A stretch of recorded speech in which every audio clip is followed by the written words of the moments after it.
Cake বা pudding আলাদা আলাদা করে প্রায় সবাই বানাতে পারে, তবে একসাথে কেক পুডিং বানানোটা অতটাও কিন্তু সহজ কথা না।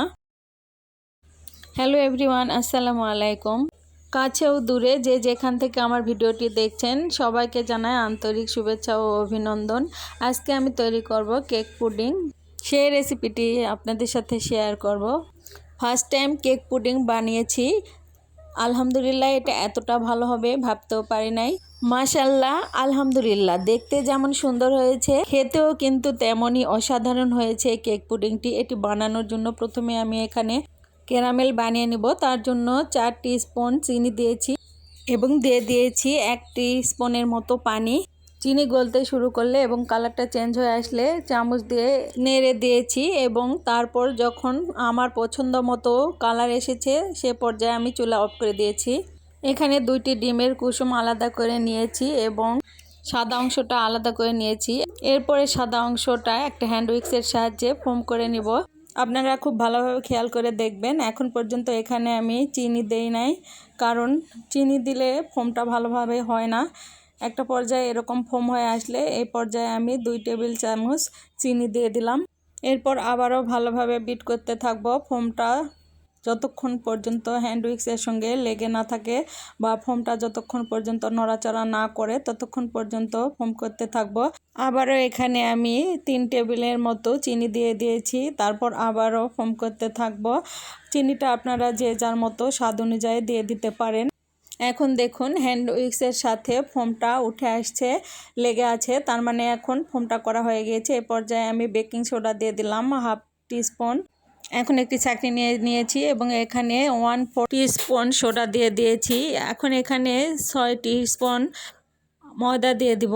ময়দা অবশ্যই মেপে দিতে হবে, কারণ সব কিছু উপকরণ ঠিকঠাক না থাকলে কেকটা স্পঞ্জি হবে না। আর যেহেতু এটা কেক পুডিং, এটা নর্মাল কোনো কেক না, সেহেতু এটা সব দিক থেকেই খুব ভালোভাবে খেয়াল রাখতে হবে যেন ফোমটা নষ্ট না হয়ে যায়। শুকনো উপকরণগুলো খুব ভালোভাবে আস্তে আস্তে ঘুরিয়ে ঘুরিয়ে ফোমের সঙ্গে মেশাতে হবে। এখন এখানে 1 টিস্পুন ভ্যানিলা এসেন্স দিয়ে দিলাম, তারপর ভালোভাবে মিশিয়ে নিয়ে তারপর এখানে অ্যাড করব ডিমের কুসুম। আর এটাও কিন্তু খুব ভালোভাবে খেয়াল রাখতে হবে যে ডিমের কুসুমটা অবশ্যই এ পর্যায়ে দিতে হবে, না হলে কিন্তু কেকটা স্পঞ্জি হবে না, খেতে ভালো হবে না, অথবা কেকটা বেক করার পর চুপসে যাবে। এখন আবারও সেই শুকনো উপকরণগুলো দিয়ে দিব যেটা বাকি ছিল, অর্থাৎ শুকনো উপকরণগুলো 2 বারে দিয়ে দিব। আবারও খুব সাবধানে ঘুরিয়ে ঘুরিয়ে শুকনো উপকরণগুলো মিশিয়ে নিব যাতে ফোমটা নষ্ট না হয়ে যায়। এই কারণে অবশ্যই এটা খুব সাবধানতার সঙ্গেই করতে হবে এই কাজটা। এখন ফোমটা প্রায় রেডি হয়ে গিয়েছে, এখন নেক্সট স্টেপে চলে যাব। এখানে ক্যারামেলটা সেটিং হয়ে গিয়েছে। পুডিংয়ের মিশ্রণটা আগে থেকে আমি রেডি করে নিয়েছিলাম, সেটা একটা ছাঁকনির সাহায্যে ছেঁকে ক্যারামেলের উপরে ঢেলে দিব। এরপর এখানে দিয়ে দিব কেকের ব্যাটার। আর কেকের ব্যাটারটা দেওয়ার সময় আমার মনেও খুব ভয় হয়েছিল যে পুডিংয়ের মিশ্রণের সঙ্গে কেকের ব্যাটারটা যদি মিলিয়ে যায় তাহলে তো কেক পুডিং হবে না, এতক্ষণ ধরে কষ্ট করাটাই বিফলে যাবে। কিন্তু আলহামদুলিল্লাহ আমার ফর্মটা খুব পারফেক্টভাবে হয়েছিল, যে কারণে পুডিংয়ের মিশ্রণের সঙ্গে মিলিয়ে যায়নি। দেখতে পাচ্ছেন ফর্মটা উপরে ভেসে আছে। এখন আমি এটিকে 15-20 মিনিটের জন্য ভাপ দিয়ে নিব। তার জন্য আমি আগে থেকে রাইস কুকারে পানি গরম করে নিয়েছি, তাতে আমি এই মলটা দিয়ে দিলাম এবং ঢাকনা লাগিয়ে দিলাম। এখন রাইস কুকারের ঢাকনাটি দিয়ে ঢাকনার ছিদ্রটি একটি টিস্যু পেপার দিয়ে বন্ধ করে দিব এবং 15-20 মিনিট পর ফিরে আসছি। মাঝে একবার আমি চেক করে নিয়েছিলাম যে কেকটা ঠিকঠাক হয়েছে কিনা। তো এখন ঢাকনা খুলে দেখি কেকটার কি অবস্থা। দেখুন কেকটা একেবারেই চুপসিয়ে যায়নি। কেকের কালারটাও দেখুন মাশাআল্লাহ খুব সুন্দর হয়েছে। এখন কেকটা মোল্ড আউট করে নিব, তার জন্য ছুরি দিয়ে 4-5টা এভাবে ছাড়িয়ে নিব। এই কাজটাও সাবধানতার সঙ্গে করতে হবে যেন একইভাবে সব দিকটা থেকে কেক পুডিংটা ছাড়িয়ে আসে। এখন একটা প্লেটে মোল্ড আউট করে নিব কেক পুডিংটা। কতটা সুন্দর হয়েছে এই কেক পুডিংটা, একদমই ভেঙে যায়নি, উপরটা খুব সুন্দর এসেছে। ক্যারামেলটা কালার আমি যেরকম চেয়েছি ঠিক সেরকমই হয়েছে।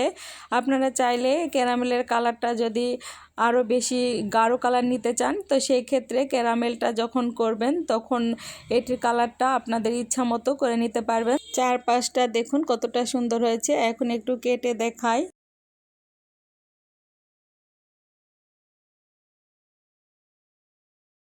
দেখুন এটা এতটা সুন্দর হয়েছে, কেকটা ঠিকঠাক হয়েছে এবং পুডিংটাও একদম পারফেক্ট হয়েছে।